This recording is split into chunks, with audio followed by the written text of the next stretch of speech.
Detective Sarah Calloway had seen a lot of things in her 12 years with the Pittsburgh Police Department. She had worked homicides. She had worked missing persons.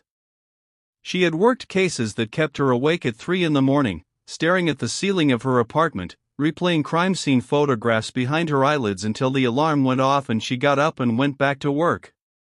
But she had never worked anything like the Hollow Man. Nobody had.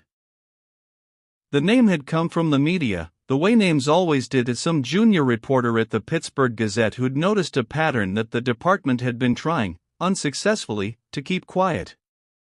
The victims were all found the same way, sitting upright. Eyes open. Hands folded in their laps.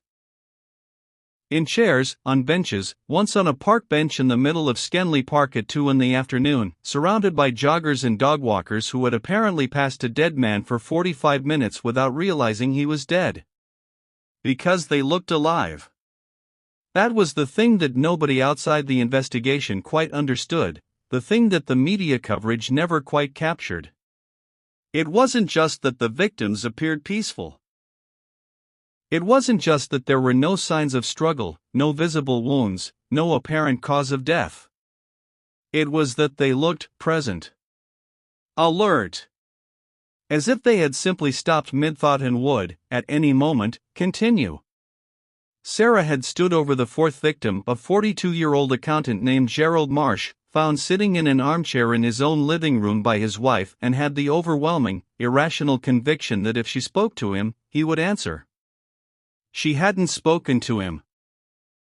She had taken out her notebook instead and written down what she observed, because that was what 12 years had taught her to do when the job got strange: write it down, keep it factual, don't let the strangeness in. Gerald Marsh, 42, accountant. Found 8:14 a.m. by wife, Patricia Marsh. Seated in armchair, living room, facing television. Television off. Eyes open.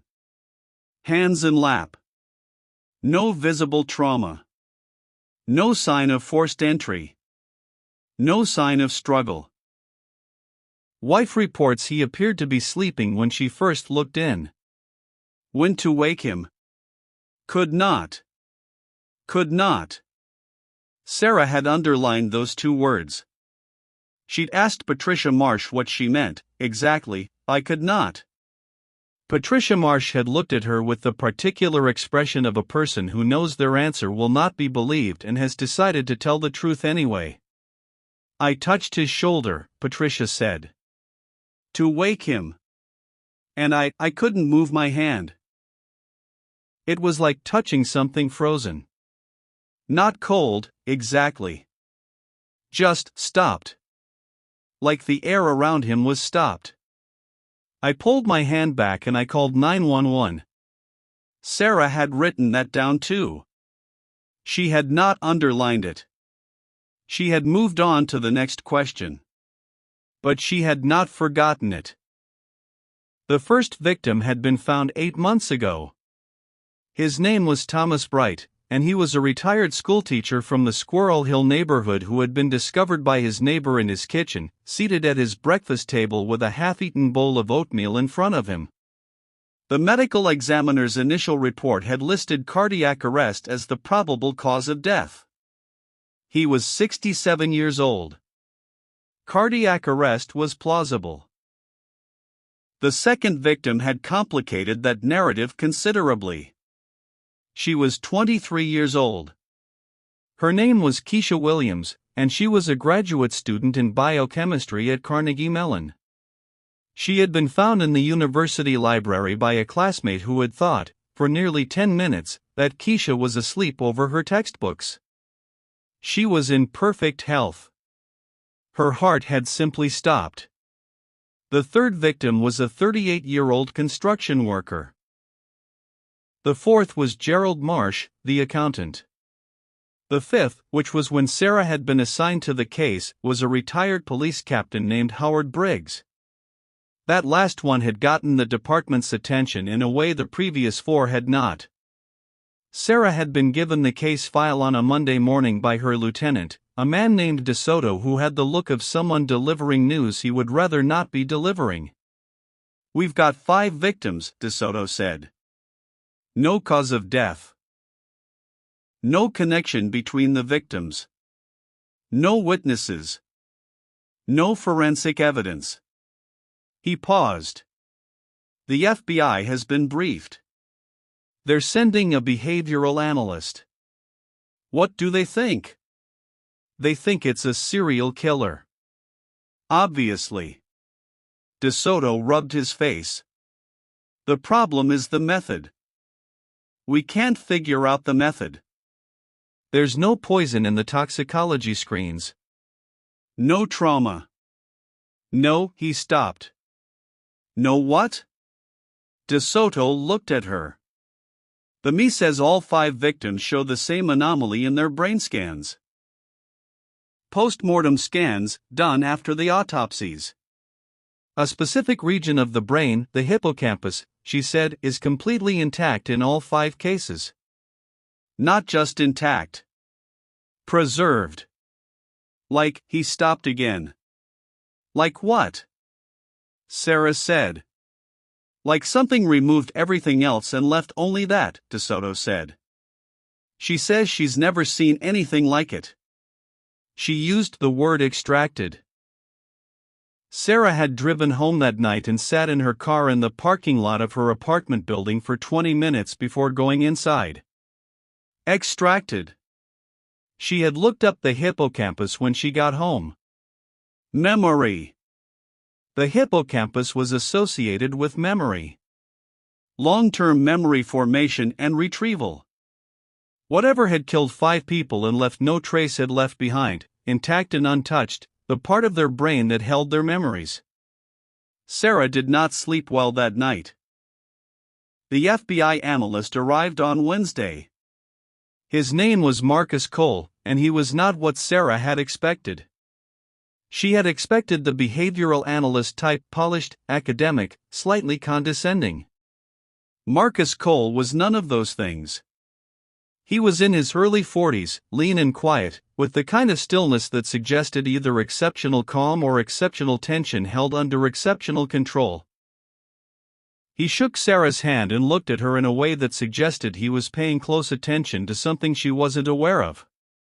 "You've been on the case 5 days," he said. "That's right. What's your read?" Sarah looked at him. Most FBI consultants didn't ask that question, at least not first. They usually wanted to give their read, not receive someone else's. "I think whoever is doing this has access to the victims before they die. There's no forced entry in any of the residential cases. No sign of struggle. The victims were comfortable when they died.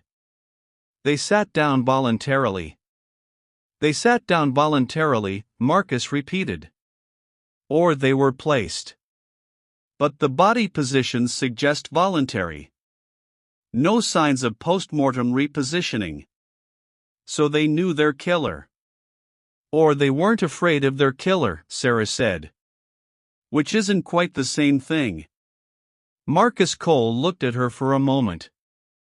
"No," he said. "It isn't." They spent the day going through the case files together. Marcus was methodical. He asked precise questions.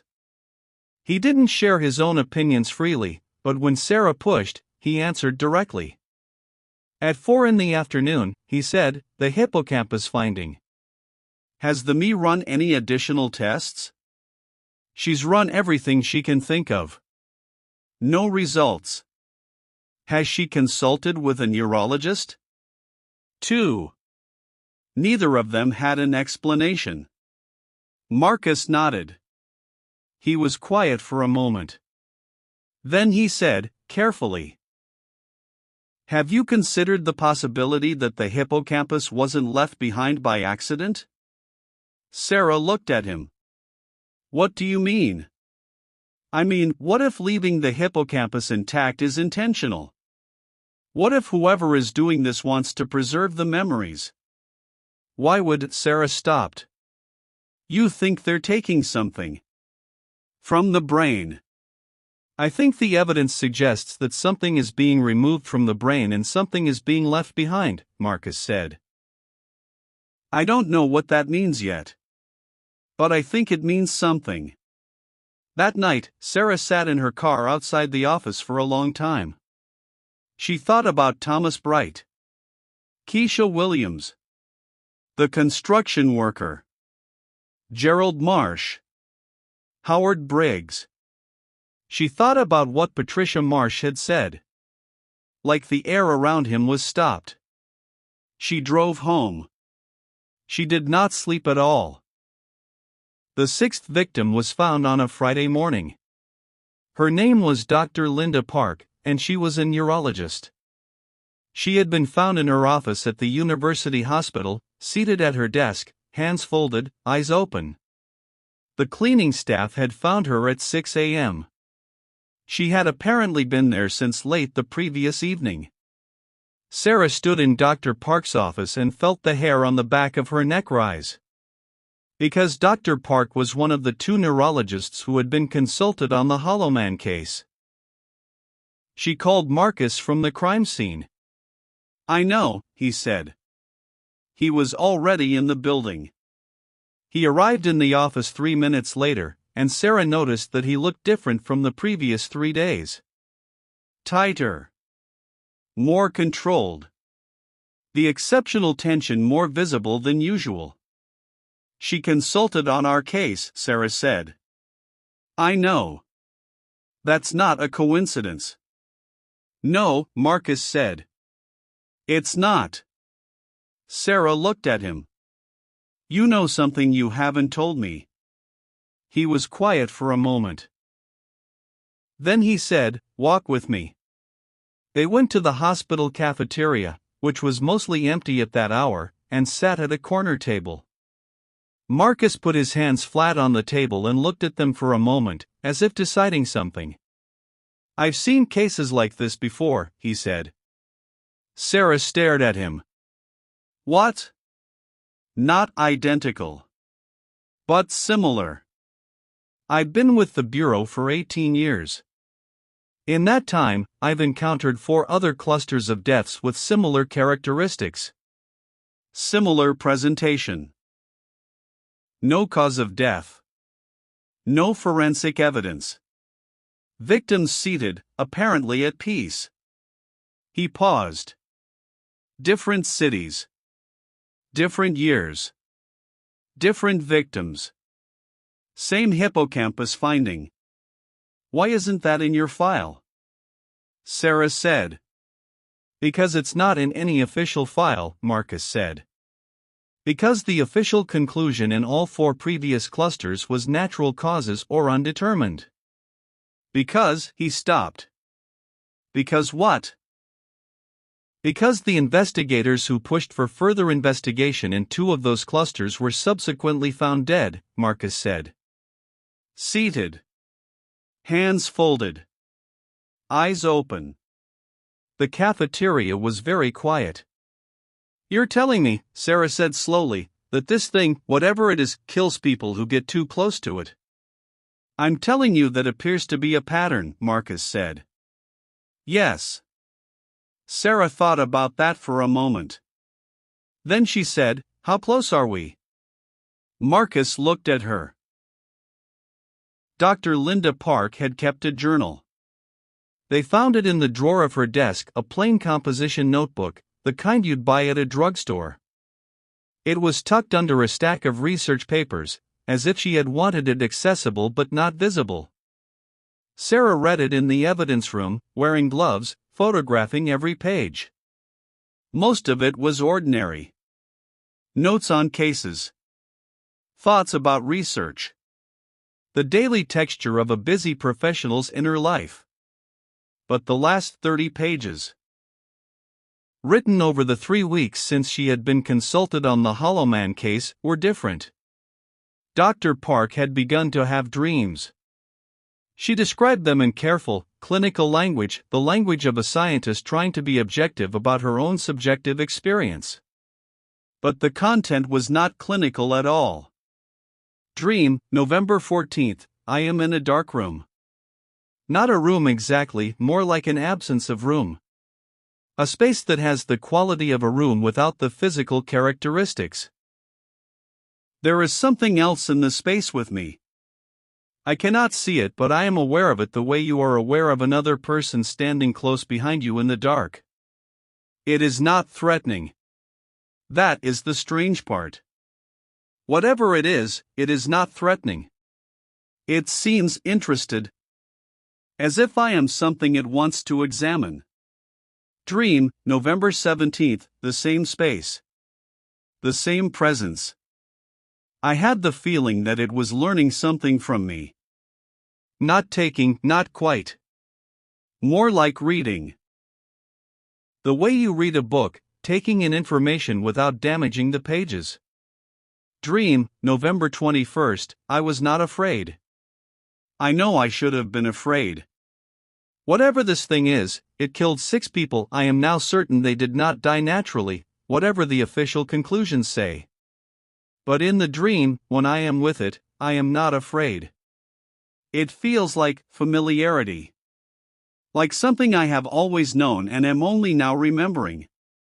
Sarah set down the journal. She sat for a long time in the evidence room, under the fluorescent lights, very still. Then she picked up her phone and called Marcus. "The journal," she said. "You need to read it." "I will," he said. Then, after a pause, "Sarah, have you been sleeping?" She almost said yes. Then she stopped. Because she realized, with a sudden cold clarity, that she could not quite remember the last time she had slept. She had been going home. She had been lying down. She had been getting up again in the morning. But sleeping. Actually sleeping. She could not remember the last time she had done that. "I don't know," she said. A long pause. "Come to the office," Marcus said. His voice was very quiet. "Right now. Don't stop anywhere. Come directly here." She drove to the office. Marcus was waiting for her in the conference room where they'd been working. He had pushed the case files aside and placed, in the center of the table, a folder she hadn't seen before. Old. The kind of folder that suggested archive rather than active case. "Sit down," he said. She sat. "I'm going to tell you something," he said, "and I need you to stay calm while I tell you, because your reaction matters." "My reaction matters," Sarah repeated. "What does that mean?"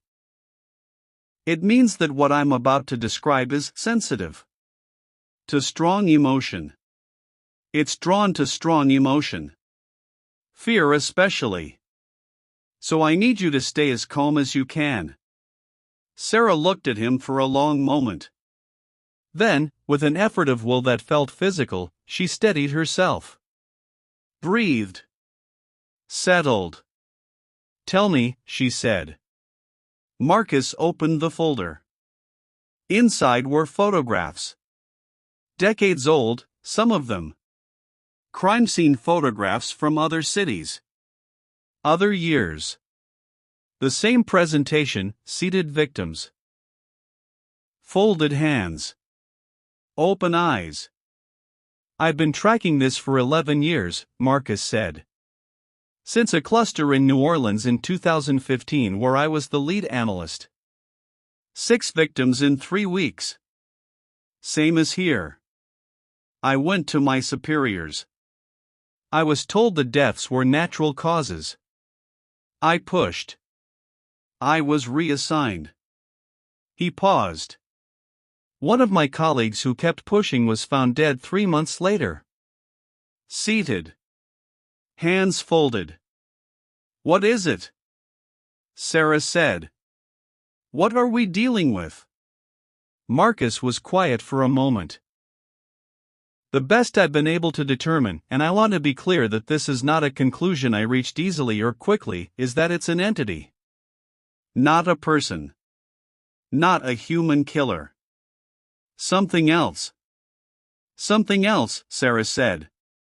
Something that feeds on memory.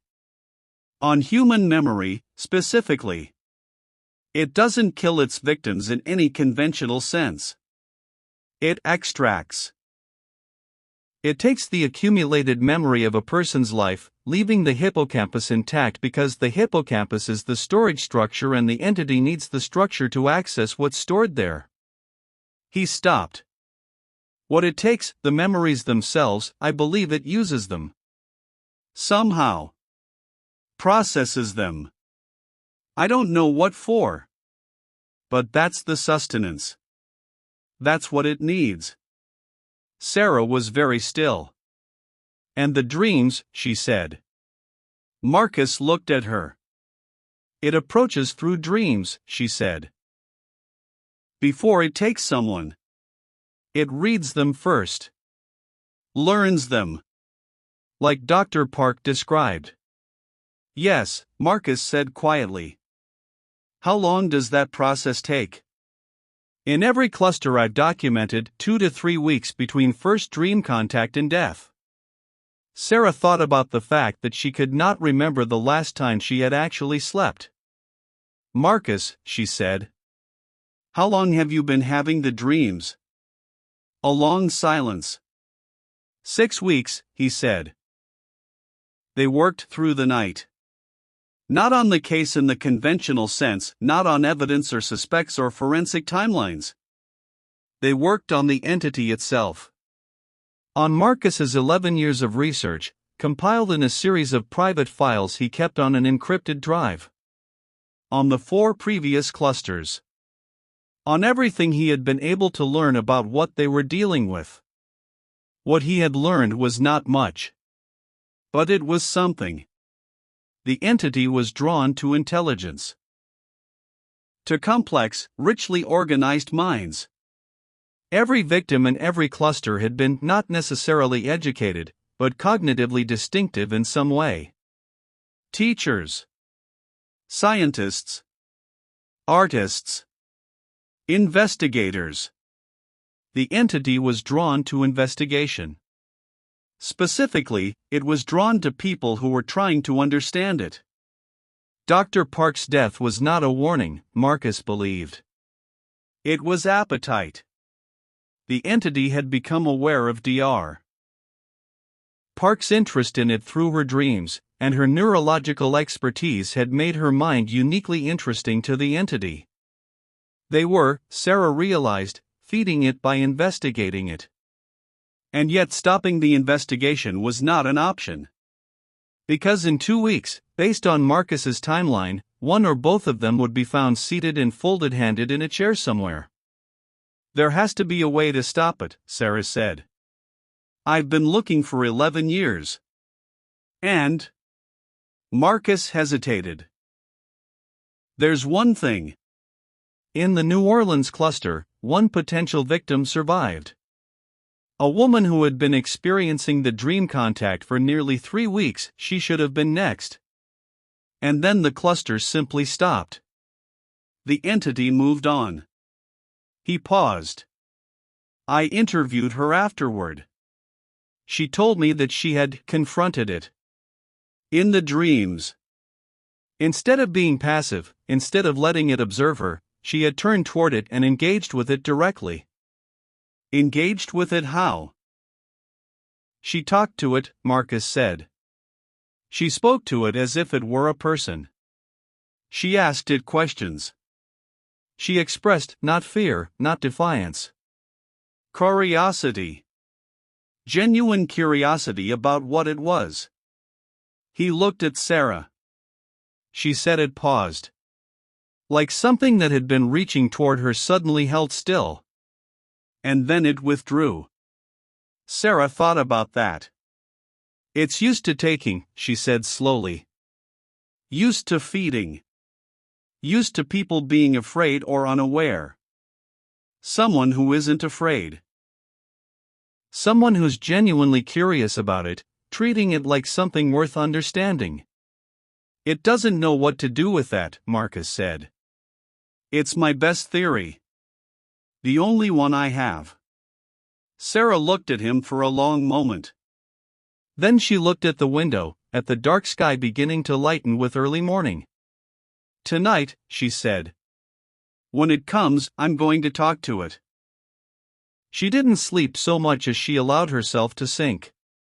She lay on the couch in the conference room. Marcus was in the chair across from her, keeping watch, and she closed her eyes and she let down the walls she'd been maintaining, the conscious effortful alertness that had been keeping her functional for days. She sank. And it was there. She had been expecting darkness. She had been expecting threat. What she found was neither.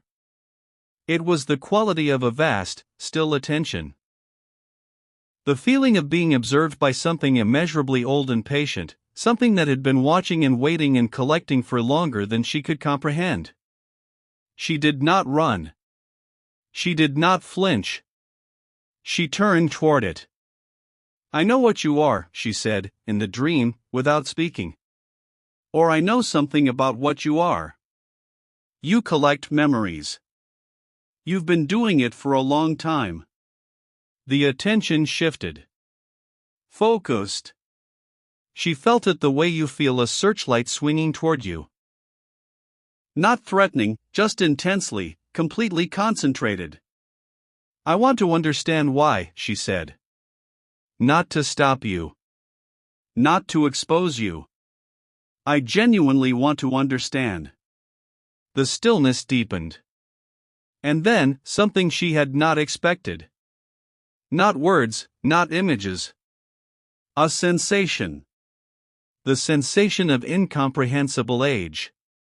Of loneliness so vast and so long that it had stopped feeling like loneliness and had become simply the condition of existence. The sensation of something that had been entirely alone for so long that it had forgotten there was another way to be, and had learned to sustain itself on the closest thing to connection it could find. The memories of the dying. Sarah understood, in that moment, with a clarity that she knew she would spend years trying to articulate.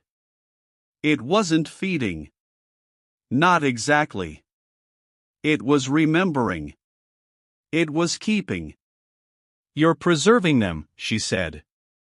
The people you take. Their memories. You're keeping them. The attention, and now she was certain it was attention, not malice, not hunger, just an ancient and terrible loneliness reaching toward the closest warmth it could find. The attention held very still. You've been alone for a very long time, Sarah said. Something changed in the quality of the dream. Something that might, in a human, have been called grief. I'm sorry, Sarah said. And she meant it. The dream did not end dramatically.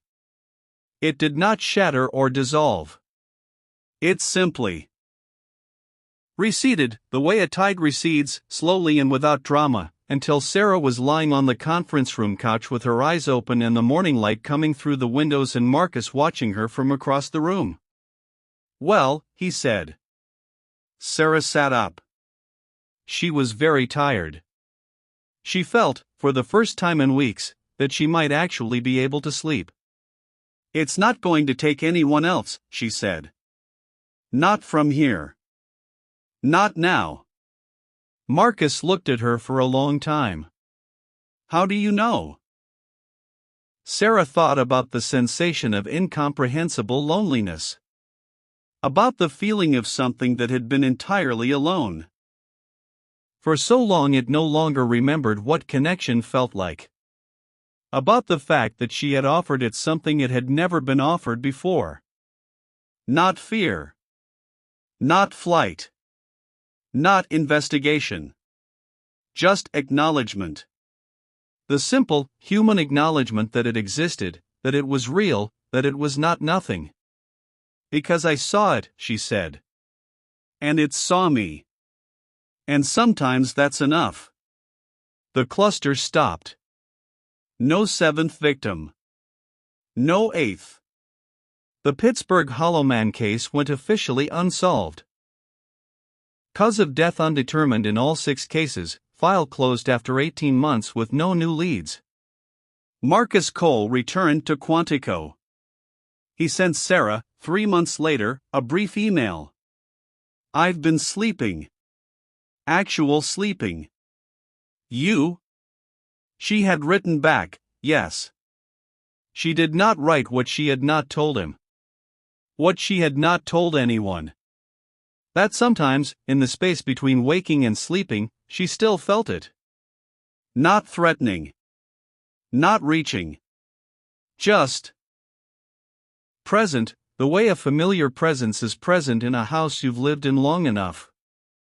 The way the memory of someone you've lost is present, neither gone nor fully there. She had begun to think of it as a kind of companionship. She knew how that sounded. She didn't care. Because here was the thing that 12 years of homicide work had taught her, the thing she had known in the abstract and now knew in the marrow of her bones.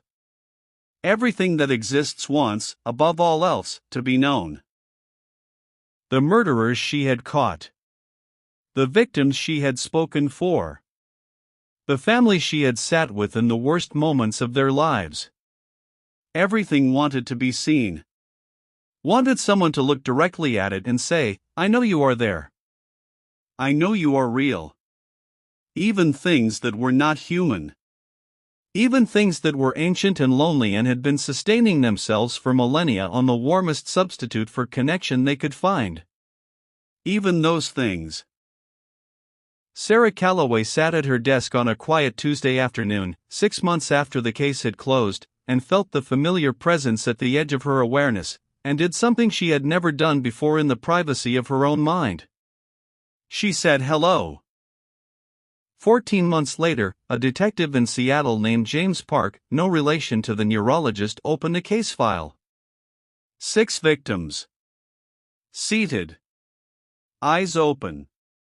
Hands folded. No cause of death. He made the same calls everyone made. He got the same non-answers.